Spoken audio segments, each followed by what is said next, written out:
we're here to talk about billion-dollar unicorns. Like, how many have heard about unicorns before? They're amazing.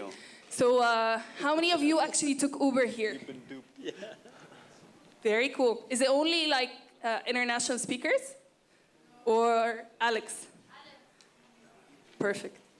So we're here to talk about how Uber in less than 7 years actually became a $65 billion company, and how other companies like Airbnb and Snapchat and other companies outside of Silicon Valley, elsewhere, actually were started as billion-dollar companies. But first of all, let's start by welcoming our panelists.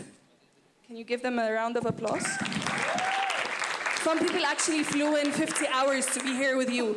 Show me how you're excited. Perfect.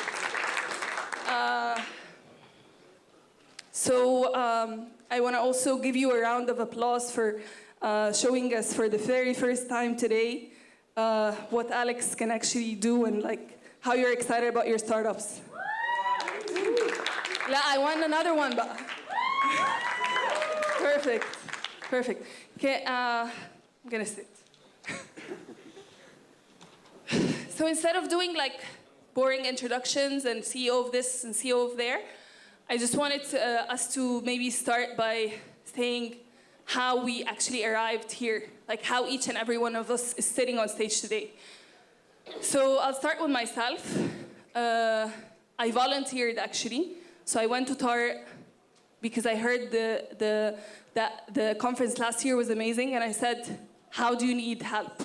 Like, do you need help with something? And he said, yes, I need help with moderating a couple of panels and maybe even introducing some new ones. So I suggested this panel, so that's why I'm actually sitting on stage today.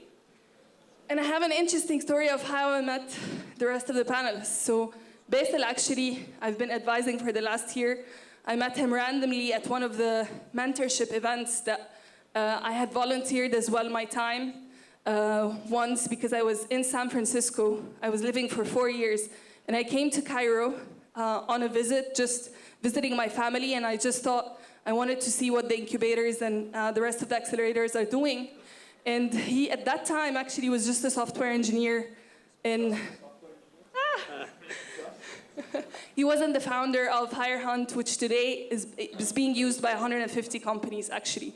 So I'm very lucky because I volunteered my time. I gave up some of my time to be to meet with some of the entrepreneurs, to meet with the ecosystem players, and to connect and see how I can help. And that's how I arrived here today.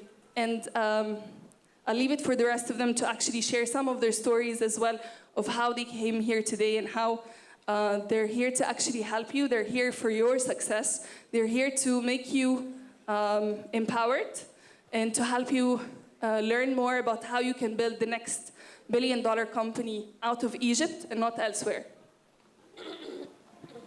Thank you. So yeah, I was just a software engineer at some point. I still kind of am, yeah, and it's just now I also do sales and marketing and a bunch of other stuff, yeah. So for me, Anna, I was a software guy until I realized that I'm building software and doing products and stuff, and then handing them off to a company, and then starting over again and building the whole thing.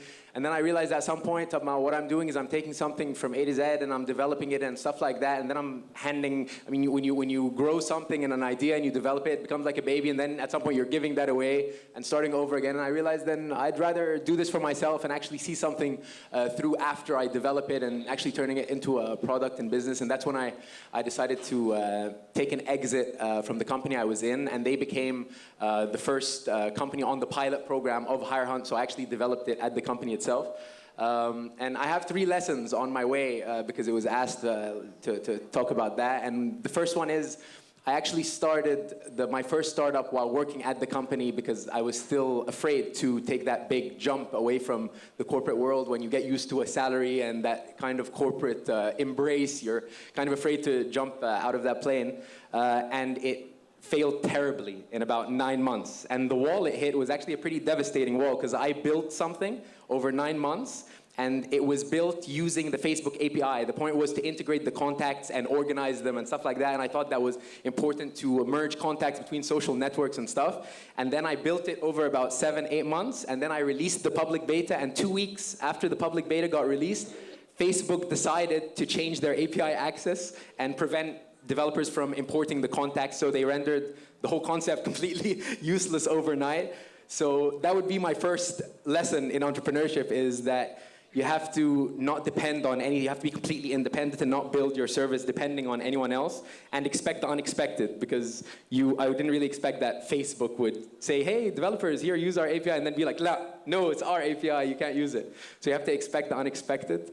The second thing would be that you have to be comfortable with your fears and comfortable facing the fears, because human nature is to protect yourself from criticism. But actually what I learned through that experience and starting it again is that entrepreneurship is the opposite. You have to go for the harshest criticism as quickly as possible to validate your assumptions or pivot or realize that it needs tweaking. And you need to be comfortable with taking this kind of constant feedback and moving on. And this is one of the things definitely that Salma, when I met her, she opened up this concept of that we need to get the MVP out quickly and start iterating quickly and stuff like that. And then the third and final thing would be, and this is Salma was a huge part of that, because my first year in entrepreneurship, I was very mystified with the world of entrepreneurship. And this is something a lot of people hit at the beginning, that there's a lot of bells and whistles and conferences and pitches, and it's a big show. But at the end of the day, it's about building a product and turning that product into a business for a market and making revenue off that. Anything else is a distraction from entrepreneurship, and Salma was huge in helping me see what it really is as opposed to just the show. So I'd like to thank Salma for that and hand it over to Gary. The big show. I agree with that one. The 3 things I would say, number 1, do the opposite of what the big show says. So you get a lot of folks who like to use the word contrarian. Those are just kind of false prophets who aren't very secure with themselves. But it's actually kind of common sense. If everybody says go right, well, that's where all the brains are going. So the opportunity is actually going left. You just have to have the courage to do it. Right? So that's number 1. Number 2, shared values. So the way you build a successful company, a successful community, a successful family, a successful nation, a successful world breaks down into 3 buckets: culture, process, knowledge, CPK. We have more than enough knowledge. We have more than enough brains in the world. That's not the problem. Most people you can access through open source or all these things, the right processes. Normally that's not the big problem. What the problem is culture. The reason culture is a problem is because most humans just sit down at a desk and say, oh, you're a good coder. Oh, you're a good UX person. Oh, you seem like you can do operations. Oh, let's build a company. And they just go, That's not how you build a culture, folks. You build a culture through very intentional, principled steps. We were just talking about, as we got on the stage, about the Kolbe A-type test and Strength Finder 2.0. Those are 2 great tests that you have to have every single employee you ever hire take. And the reason why is because you need to understand how their brains are hardwired. If you understand that, you can then understand their motivations. You understand their motivations, you can build the right culture. If you don't have the right culture, your company's going to die. Very simple. Number 3, don't believe 98% of what you read in a magazine. And we'll end on that. So I have 2 mics. I'll give one to Ken. That's awkward. Yes, usually awkward.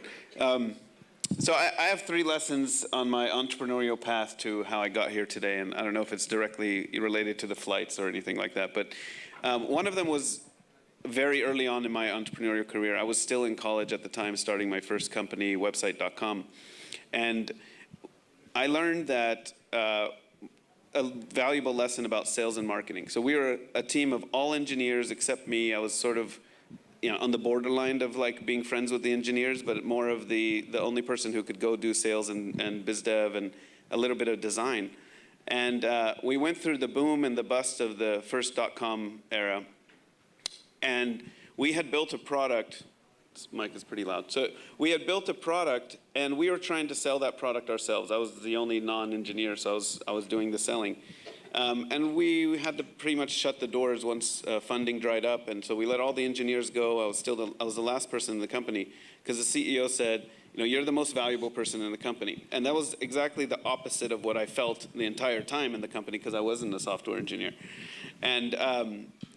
And so, okay, I was the last person. I was also the least marketable person because I wasn't an engineer. Everyone else could easily go get a job. And so I'm, hanging out, and I said, okay, one day, khalas, I'm just going to unplug the server and go home. And one of my old clients called and said, no, you can't do that. I'm running a business off of your guys' product. Little did you know. And this product was a Flash-based website generator, 1998 to 2001 timeframe. And we were selling these websites, self-serve, $199, $399, $599 price points. And this dentist, he was a dentist by trade, but also a businessman, a very savvy marketer, took those websites, didn't even let the dentist see them. He had a back office person filling everything in. And he was selling them for $3,000 each, didn't care what the technology or the product was behind the scenes, and mandatory $30 a month hosting fee, which wasn't required for that kind of technology, but he sold it that way. He sold it's a special site, it requires this. So the same sites that we were struggling on making a couple $100, he was selling for $3,000 each and $30 a month. So I learned a very valuable lesson around sales and marketing because we ended up selling it to him. I worked for him for a year to help maintain the system. And I wanted to upgrade to Flash MX, which was the next version of Flash, because Flash was deprecating the version that was used in our product. He did not care. He was like, we're not spending $1 on the technology. Nobody sees it. Nobody cares. He's like, this one's still running? Yeah, it's still running. Okay, well, we just could bring in the money. And he would just bring in the money. And if you're an idealist entrepreneur who's thinking about the product, and many of us probably are, it's not the full story. You have to have the sales and the marketing stuff, and sometimes that can lead way ahead of the product being finished. You go out and pre-sell. And so that was lesson number one, and if we have time, I'll do maybe one more lesson. I did another startup, and I was a sole founder. It was my idea, started the company, but I needed a skill from a certain type of developer for video encoding. So I went to a friend of mine who worked at Technicolor, and I brought him in as a co-founder, and he brought the video encoding engineer from Technicolor that I needed.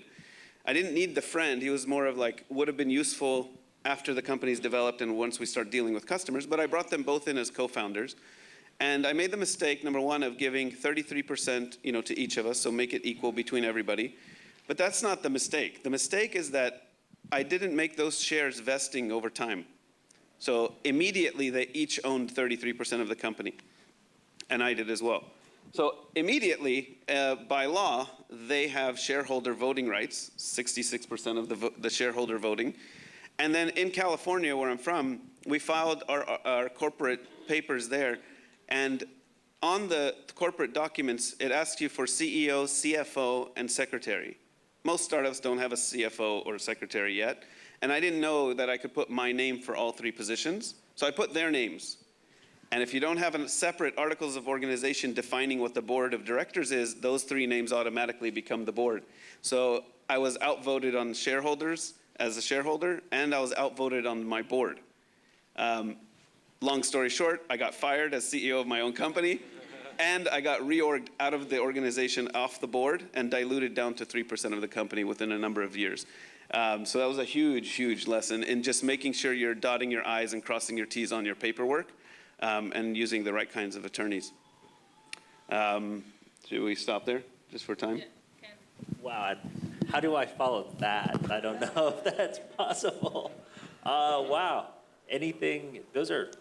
that's brutal. Wow. That's learning experience. Yeah, so I guess I'm gonna have to go super personal too. Okay, it's gonna be a therapy session here. So the first thing is a positive, which is a lesson that I've learned is meet as many different people as you possibly can. Sounds obvious, but most of you, if you're an engineer, probably only went to school with engineers. If you're a business student, probably only business people. Know as many people who are not like you as possible. Right? Even people you think may not be relevant to what you're doing, trust me, for some reason, that person knows someone else who might be useful for a project that you're working on, or they can give you an added perspective on what you're doing. And I have example after example of people who are not even in my industry who have helped me find investors and find customers for companies I've started. Since you threw down, I'm going to share my story. So my last company I started, I think about 8 years ago, and we raised several rounds of money. and we were doing really well, and then at a point we weren't doing so well because the market really started eating itself up, and we got several offers to buy the company. The company had actually very large companies that were looking into going into the space. We had this bidding war, and we could have exited for quite a lot of money. It would be, I think, for the investors that were coming in, that came in, it was 6 to 7x what they put in, with only 3 months of having having invested. So it was a really good deal for them, but they wanted a huge exit. They wanted a unicorn, right? They said, we invested in you because we thought you're going to be a $1 billion company. Why are you trying to exit for so little? It wasn't little, it was just not $1 billion, right? And so I'm like, because it's a big number and we're seeing the market collapse.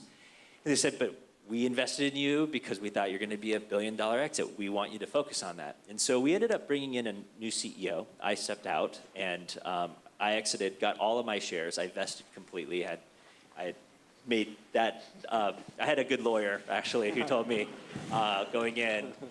By the way, invest in a good lawyer. That's probably a lesson.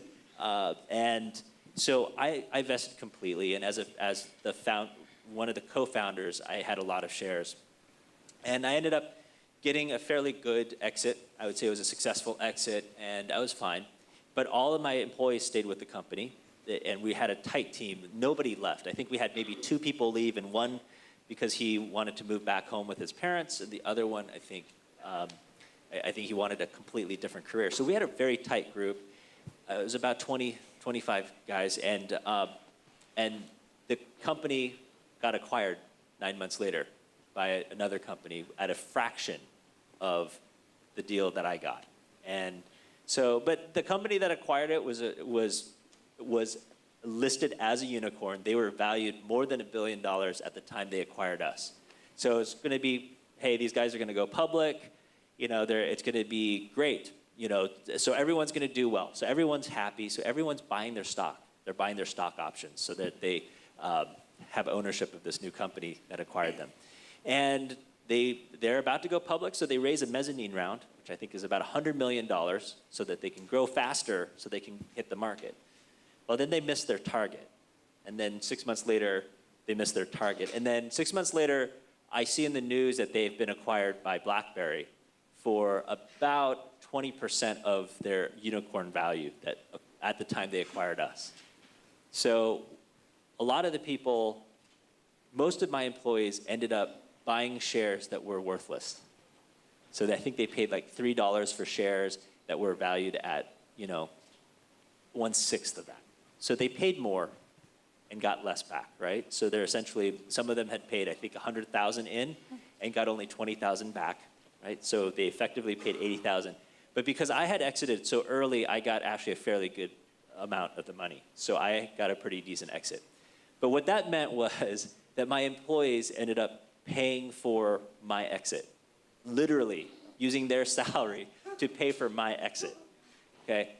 And a lot of the founders of the companies that were acquired by this company, this happened to. The CEO of this company also walked off with $6 million.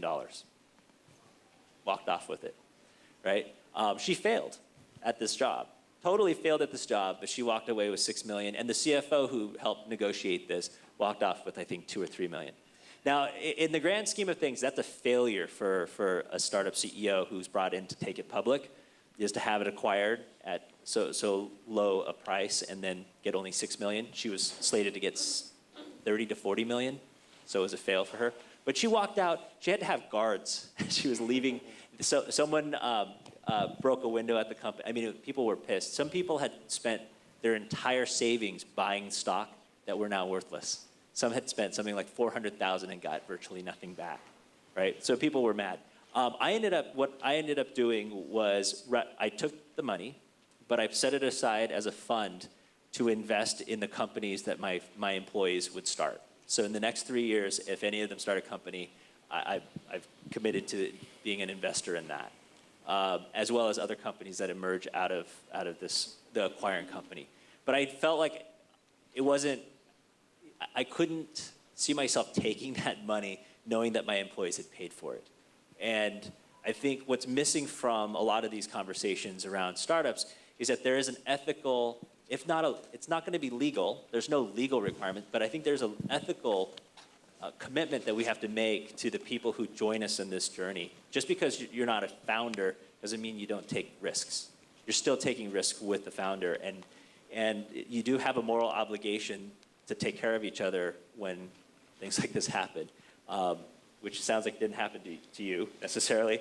But I wanted to make sure that that I was responsible, because being part of this community, this becomes an example for other people. So I didn't want to, take money from my employees. It just didn't seem right. Sorry, I took a long time. It's all right. So I shared my first story. I'm going to keep sharing mine as we go on the panel. So my first one was be generous with your time. You never know when's the next time you're going to be on stage because of that. My second one is actually never, ever, actually negotiate being a co-founder or even an employee somewhere, or even a student from a point of weakness. So I'm gonna talk about failures as well.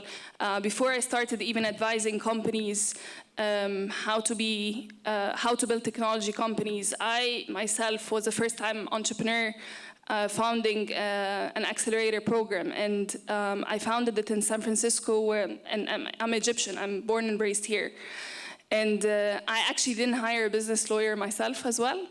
And what ended up happening is my co-founder was actually 35 years old, and at that time I was only 25. So I felt like, oh wow, I mean, he even accepted to be my partner. Like, wow, like. Am I that lucky to start an accelerator program out of at 25 to support Middle East entrepreneurs in San Francisco? So actually, he made it feel like we're actually building $1 billion business, and like you know what you're asking for. You're actually asking for 10 or 15%. So you're asking for $100 million or $150 million in equity. And at that time, I felt like, wow, I didn't even have an idea about how to negotiate equity or any of that sort. What ended up happening is that I accepted a 20% with a vesting of 4 years.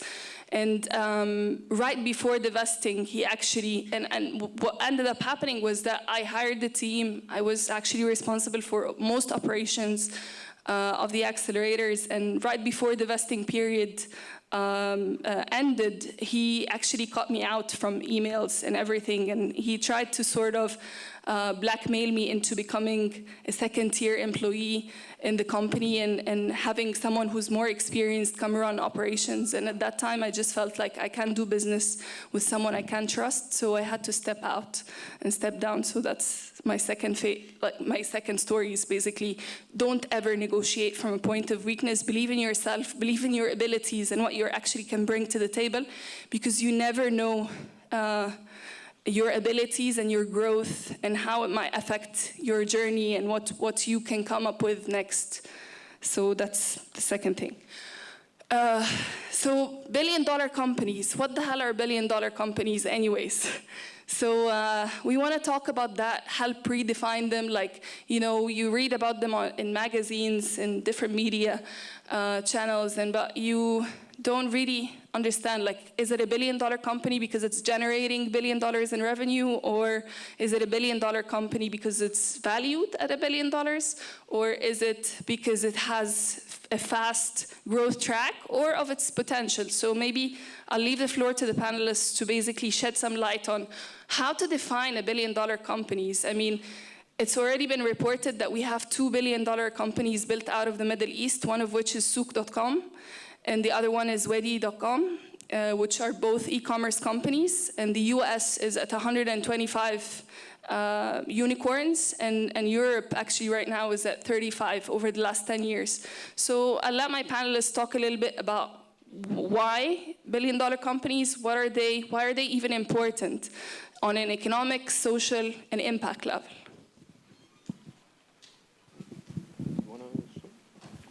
I can start us off. So I think you touched on it, but the definition I think is really important, and the hype around it is key to understand that all this hype around this, what you're hearing about unicorns and billion-dollar companies, is simply a priced round valuation.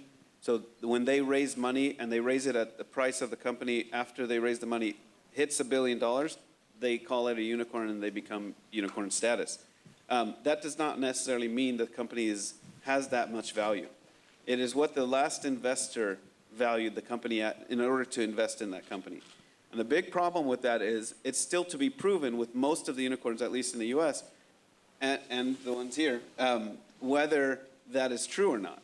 So it's some group of people decided they're going to put money in at that valuation, meaning the percentage of equity they take is calculated at that valuation, but they haven't gone public yet. That means the public stock market hasn't put its opinion on that company, and nor have the revenues become so high to justify that kind of valuation. So just to put that out there, that it's not the ultimate goal that everyone should be trying to reach to become a unicorn, because that doesn't make you or your employees or your shareholders the most successful.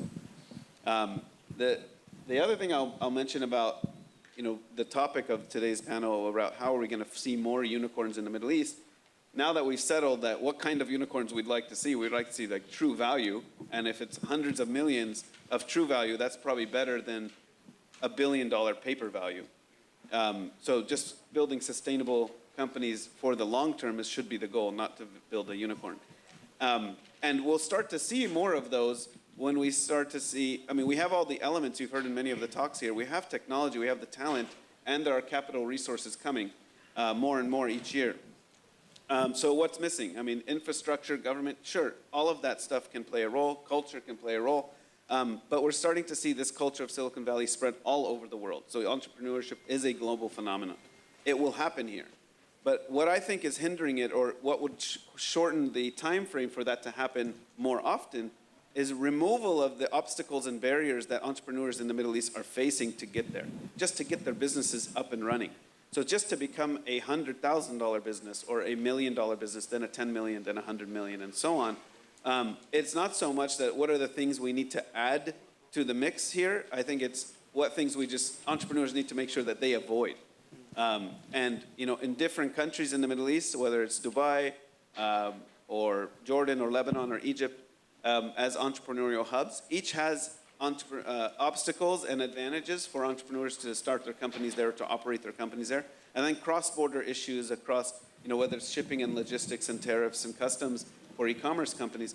There's frictions that are in place that can harm the entrepreneur and the startup from getting to that next stage. So I'm taking sort of a different point of view of what we need to have in order to get those companies here. To me, it's what needs to not happen to that company. And I gave you examples of learning lessons from my entrepreneurial past, and it was simply, if I had avoided mistakes, I would have been more successful, not that I needed something extra. So that's my 2 cents. So we're all in agreement that unicorns actually don't exist, right? Like as an animal, like we all are in agreement that is a true statement, because I think that's the point, right? A unicorn is a fairy tale on some level, and so companies that are valued as a unicorn, we don't actually know if they exist because they're, like you said, they're paper mythical. The other thing I want to point out, the numbers that you see of the unicorns. The unicorns you guys are aware of and that were listed was Airbnb and Uber. Those are actually rare. There are very few consumer-focused unicorns. The vast majority are enterprise, ones you've never heard of, like Mobile Iron, AirWatch. These are companies, Splunk, right? These are big enterprise companies that have come out of nowhere and have revolutionized their businesses. And so I think if you're looking to build up unicorns, there's 2 routes. One is you can go consumer, but most of those are global. So if you want a consumer unicorn coming out of Egypt, the solution's got to be global immediately. I think it's just a concept, and I think it might be difficult to do that from here. The other is enterprise, and I've seen several companies. There's a company that you guys probably don't know, but you're familiar with their product. They're called Crystal Lagoons. I'm not sure if you guys have seen. There's a huge lagoon lake. I think, is it somewhere in Egypt, like one of the resorts. It's a huge, like, mile-long lake. It's man-made. There's some in Dubai as well, if you've seen the huge water parks that they're creating. It's created by a company in Chile. They have found a mechanism to be able to create artificial lagoons. They're crystal clear. They're like pools, except for they're of salt water. And they're clean, and people swim in them, and they're amazing. Now, this company is $1 billion, I think it's like $3 billion company. And the guys who started that created it from scratch, from a very low entrepreneurial culture at the time in Chile. And so it's possible to do it, but you have to create something, I think, more on the enterprise side for it to be successful. And also, I think that, like, at the beginning, with all of these companies, especially like the enterprise ones and stuff, I highly doubt that any of them started because someone woke up one day and just said, I'm going to make a unicorn. يعني وإلا كان هيبقى حد مجنون. يعني that you don't start saying, I'm making a unicorn, and go to work every day saying, this is a unicorn. I think it's about focusing on every single stage, because like companies get filtered at every stage, right? So it's about knowing exactly what to focus on at every stage to move you on to the next, because like the stages you were saying, like a $10,000 company is different than $1 million, different than 10 millions. There's a lot of stages between zero and unicorn, and each one has to focus on a very specific, different kind of thing. So I think shifting between these gears is where a lot of people drop off, right? What do you guys think about that? Yeah. And where do you think they fall off the most? Between which areas? Well, I'll hand it to you in a second. A lot of the companies that we see do well until about 5 or 6 million in revenue, and then they start getting offers to get acquired. And in most countries, people just sell because they're like, oh my God, look at this, I could never have to work again. Before they hit $1 billion, right? It's hard to say no when someone hands you a check for a couple million. And we see this a lot in smaller countries like Chile or even Canada. People will exit for much less. So I think that's the challenge, is that once you have a successful model, you just want to bank out, right? So that's one of the challenges we see. Well, and there's two types of unicorns too, at least in my frank opinion. And it goes towards what you said. Fundamentally, like I said, 98% of what you read in a magazine is a bunch of hoopla. There's no overnight success, I hate to break it to you, right? There's no one-trick pony, there's no unicorn. There's a lot of one-trick fallacies and one-time fallacies and all these types of things, right? Most unicorns, those folks have been working for 8 or 10 years, at least. There are no overnight successes. It takes 8 to 10 years. Right? Whether you want to go to Airbnb, whether you want to talk about Travis at Uber, whether you want to talk about any of the unicorns that actually have an opportunity to continue to accelerate and actually be sustainable, keyword there is sustainable, it's taken them, the majority of them, about a decade. That's one side, right? The overnight success actually takes roughly 10 years. The other type of unicorn is called the pump and dump, right? So how many of you know the company called Zendesk?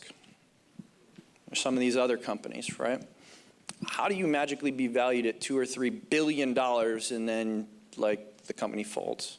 Well, that's a lot of money people who want to make money on top of money for the sake of money, who only care about money, who don't care about you, who don't care about your family, who don't care about your city, your families, your country, your community, or anything besides making more money. That's called the banking way of being a unicorn. And the reason Silicon Valley has 130 or whatever is because Silicon Valley has become Wall Street of the West.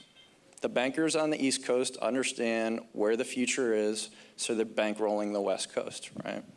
I would guarantee we'll see less than 10% of those unicorns actually continue to be sustainable in the long term. Uber is actually a perfect example, right? Because so many investors spent time and money, hundreds of millions of dollars, on other Uber types of models. And then there's been a ton of articles recently talking about, oh, geez, almost all of these are failing. Maybe that was just the one unicorn of one particular model, and we never saw it that way.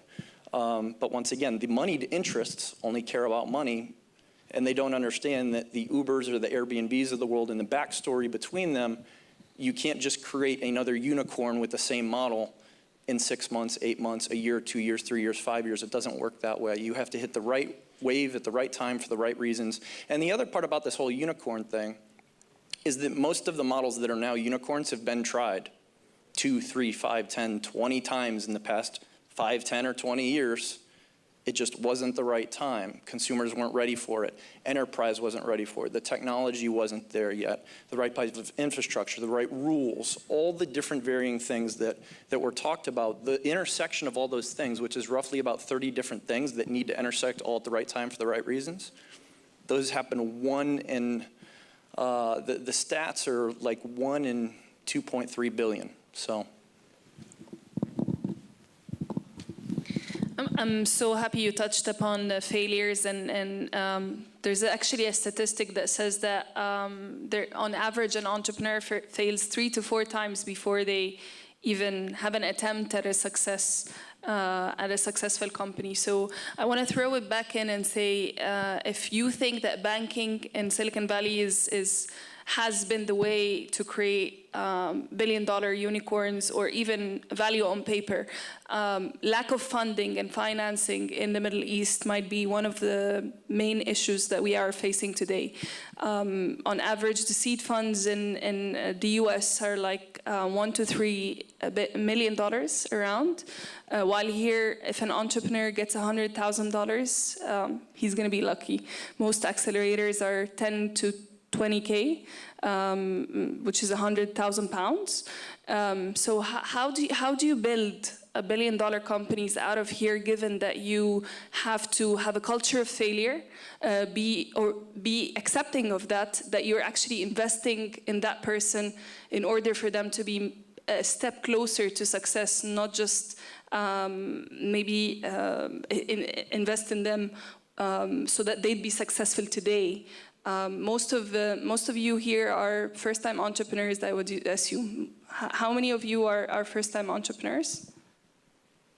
So most of the people are first-time entrepreneurs. They're not serial entrepreneurs. They haven't failed before. How do we address the culture of not accepting failure and the lack of money that is here in the Middle East if we're saying that we want to see more value-driven companies come out of here?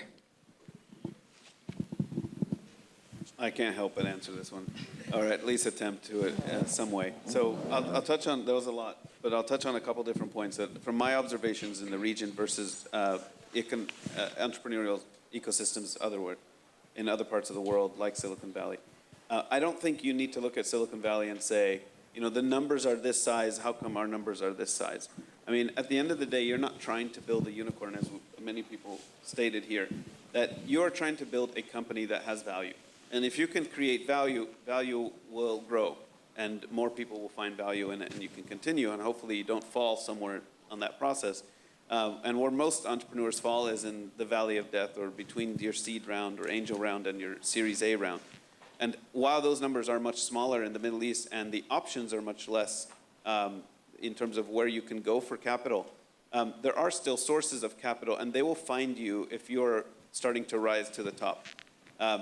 You know, just like any ecosystem, it's going to look like a pyramid. There are going to be hundreds of thousands of you that will try companies and fail.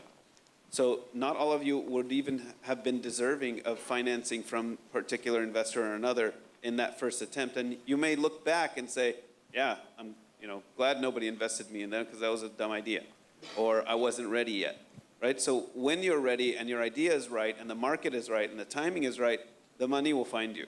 And fortunately, and maybe I'm more on the optimistic side than a lot of Egyptians I talk to, but the number of choices of capital in the region are dramatically increasing. The number of exits in the region, I calculated 33 exits in the last 10 years, 22 exits in the last 12 months. So if you're telling me that exits aren't happening in the region, they're certainly happening, and they're increasing at a very fast pace. Funding sources are coming in. There's over 12 $50 million funds announced just in 2015, and many more this year have started growing. A lot of it could be talk, and maybe they're not writing their checks yet, but it's starting to happen. So in terms of funding sources, to just cover that seed to Series A stage, I think it's coming. You wouldn't expect that everybody who asks for money should be getting money. So if you think about your investor from the other side of the table, what area do they invest in? What sector? What stage are they in their fund? A fund lasts 10 years, typically. Venture capital fund lasts 10 years. How many partners are in the fund? Now divide, they usually allocate the fund in the first 3 years and save some of it, about 30% of it as follow-on investment. So take $100 million, or that's probably too big for you. Take a $10 million fund. You're going to allocate $7 million in the first 3 years. There's 5 partners at the firm. So divide that by how many deals each of the partners is going to do. It's like 2 deals a year. So if they're getting pitched 20 times a week and they can only pick 2 deals a year, that's how small the number of people who are going to get funded is. And it's not because you're bad or your idea is bad or anything. It is a competition. And so they're going to look in a certain sector, let's say fintech, and I'm getting 100 pitches from fintech from Egypt in a year. I have to pick 2. So you have to rise up to become one of the 2. And it may take iterations and iterations, and it might not be your first time as an entrepreneur. Maybe it's your second or third. So that was one point about just access to capital. But then the amount of capital, this is, again, to me, a very positive note. An Egyptian company can take $100,000, last 18 months with a team of 17 people, go global, 5,000 customers, and you're like, how in the world did you do that with $100,000? No longer in Silicon Valley does any entrepreneur bootstrap like that. At least I don't see them anymore. Like in the days in the 90s where you didn't go ask for $3 million seed round right when you graduated college, like it's happening sometimes today. You actually had to hustle and live in a garage in your parents' home and really struggle and try to make ends meet. And that constraint is what created innovation and created that 10x thinking. I think a lot of the reason we see this like bloatedness in the market today and why we're seeing so many unicorns, I mean, many of you probably know, we had a dot-com crash in 2000. And then 2008 in the US, we had a recession.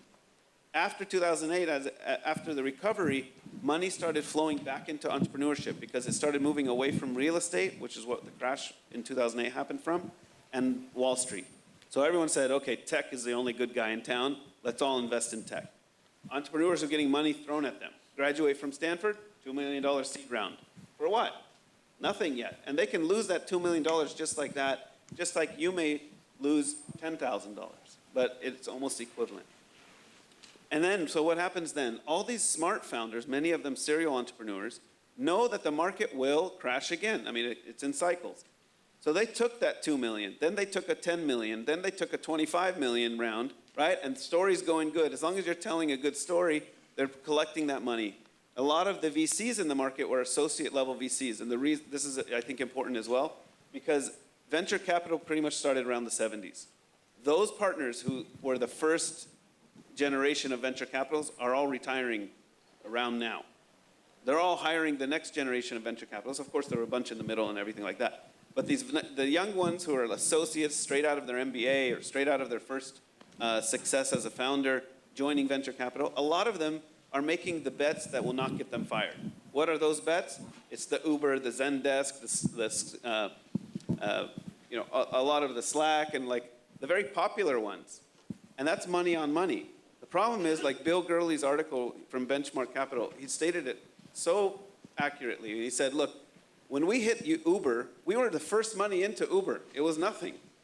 So don't say like, we're all cool because we all invested in Uber. No, you guys invested in Uber at a $60 billion valuation. We invested in it when it was like a $10 million valuation. So it's that money that just is like herding, like sheep, following other money, and hoping that they're just going to ride that wave, rather than taking risks on the unknown entrepreneur. Because if I take risk on 10 unknown entrepreneurs, and that's my career, I'm going to get fired if they don't succeed. If I bet on Uber and we don't make that much money, we'll make a little bit of money. I say, well, I got into Uber. I'm an investor in Uber. So a lot of that happened, and you have these really savvy entrepreneurs who know this is happening in the market. And the moment that they go public, as I mentioned before, the story unfolds, the curtains open up. So they're not going public anymore, because what happened in 2000 and 2001 when all those tech companies went public? We crashed. And then in 2008, the stock market crashed again. So most of these founders are like, you know what, I'm not going to do that this time. I'm going to stay private. And as long as I can tell this fairy tale story and stay private, nobody knows my true valuation. And hence, we have over 100 unicorns. But like we said, that's paper valuation. I don't think, personally, as an entrepreneur, should be your goal, at least for the first 10 years. You know, until you can actually create a sustainable business that will be worth on its own $1 billion. So I'm going to turn to the entrepreneur on the house here. So what are the motivations to even start a company anyways out of Egypt here and think big and want that 10x growth and value? Like why did you start HireHunt basically? Can you share with the crowd? Okay, so I'm a bit insane, right? And anyone who starts a company with any kinds of aspirations that it becomes actually something successful, if you really look at the odds of succeeding, it's astronomically low. And you have to be okay with this. And then you have to add to that the fact that you have these odds in front of you, and every day there's maybe a million things supporting these odds, but then one or two things pop up that say, no, actually you could keep going, you might make it. And you have to be crazy enough to believe that when you go through all of the feedback cycles and you try things and then you don't work, and then you tweak it and then you try and it works a bit better, and then you assume, so now I'm going to do this other thing and then maybe it doesn't work. And this process you have to be okay with. You have to be okay with this, because most people, I think, they get very excited about it. And in the first stages of entrepreneurship now, we don't have a problem because we have conferences like this that get people excited about it. But when people actually go and start a company and take an idea and then actually start to execute and realize all of the elements of executions, and then they realize the problems, and then they realize they had the wrong market and all of this stuff, they leave because they're like, I failed. But that's part of the process. That's what I think a lot of people miss, is that actually iterating quickly is part of the process itself. And going back to what Salma was saying is that this is something that has to change عشان دي حاجة in our culture إن إحنا بنتكسف to fail. Like الناس هتقول إيه؟ Like هيبقى منظري إيه قدام أهلي؟ أنا قلت لهم I'm doing this website and it's not going so well. What are they going to say? But that's part of the process. We need to change this mindset itself. And I think, I mean, the only really way to change it is that a few insane people just keep going despite all of the odds, and then they create more success stories and they create a ripple effect that tell people, no, actually keep going and it can happen. Yeah. How many of you have heard of Star Wars? How many of you have heard of The Matrix? How many of you have heard of The Lion King? Okay. How many of you have heard of The Hero's Journey? Not too many of you. Funny how that works. So, funny enough, any movie that's made over $1 billion follows the same pattern. It was, the pattern was founded by a gentleman by the name of Joseph Campbell, who was a very good friend of George Lucas. And basically, George Lucas hired him to build the narrative for Star Wars, and the Wachowski brothers followed the same narrative. And the point is, there's an 11-step cycle that we go through as human beings. It's 11 steps. You can't skip a step. We all think we're better than this 11-step cycle, except it's universally applicable. And what literally you're talking about is the fact that for the first 3 stages of the cycle, things seem pretty good. And that's why we have places like this, the conference. Stage 4, you get a little bit of success. And you're like, oh man, it's just going to keep going and I got a unicorn. Well, then you get slapped in the face in stage 5. And then in stage 6, you're all the way at the bottom of the well. Literally, it's dark.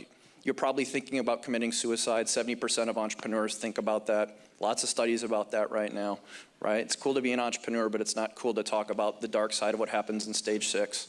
That's really what happens. Then you eventually get the courage because you have shared values with humans that care. You're a good human. And somebody tells you, look, if you're at the bottom of the well, all you can do is go up. So rock by rock, you climb out of the well. That puts you in stage 7. By stage 7, you all of a sudden realize that you can transcend. You get to stage 8, where all of a sudden, that's about 7 to 8 years in your journey. And that's how by stage 10 and 11, it almost maps year by year by year how you actually get to a unicorn. Wow, that was it's hard to follow you guys. It's just like now I have to say something important. So maybe just kind of taking it back to what you guys are dealing with. My first company that I started, I focused on a consumer app.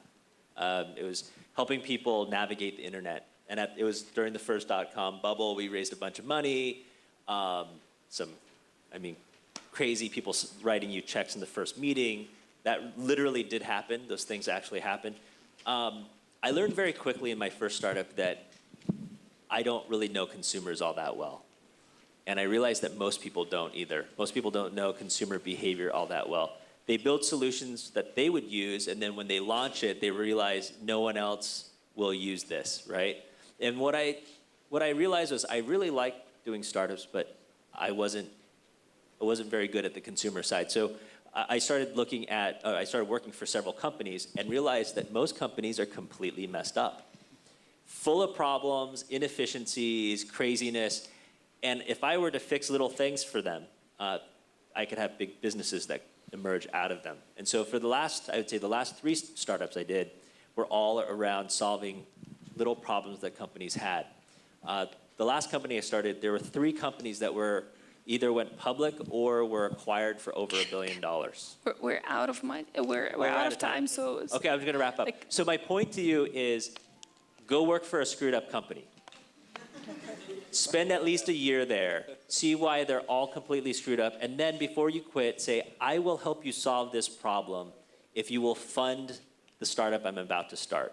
I guarantee you'll be following the footsteps, the hero's journey of many people like me. So I'll leave it at that.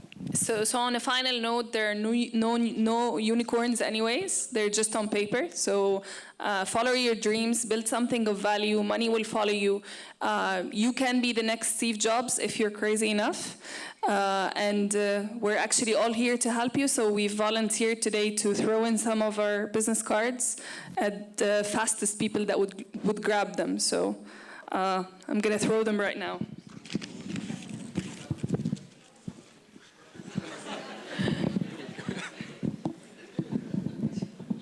Thank you very much. Bye.